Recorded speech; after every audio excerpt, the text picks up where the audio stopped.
మనసు శరీరం దృఢంగా ఉంటేనే వికసిత్ భారత్ సాధ్యమని గవర్నర్ జిష్ణుదేవ్ వర్మ అన్నారు. హైదరాబాద్ కోటిలోని తెలంగాణ మహిళా విశ్వవిద్యాలయంలో పోషకాహారంపై 5 రోజుల ఎగ్జిబిషన్ను ఆయన ప్రారంభించారు. పోషకాహార పదార్థాలపైన ప్రజలకు విద్యా సంస్థలు, విద్యార్థులు అవగాహన కల్పించాలని గవర్నర్ జిష్ణుదేవ్ వర్మ సూచించారు.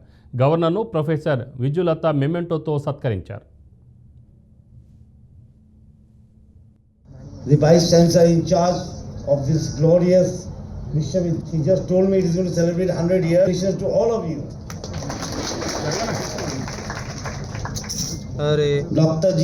Bhanu Prakash Reddy, scientist and head Biochemistry Division, National Institute of Nutrition, eminent personalities, esteemed participants.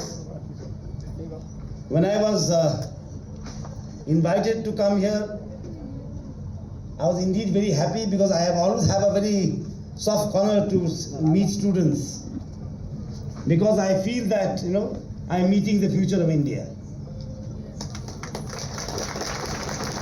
because in their dreams, in their eyes, in their thoughts, the future of India is being built.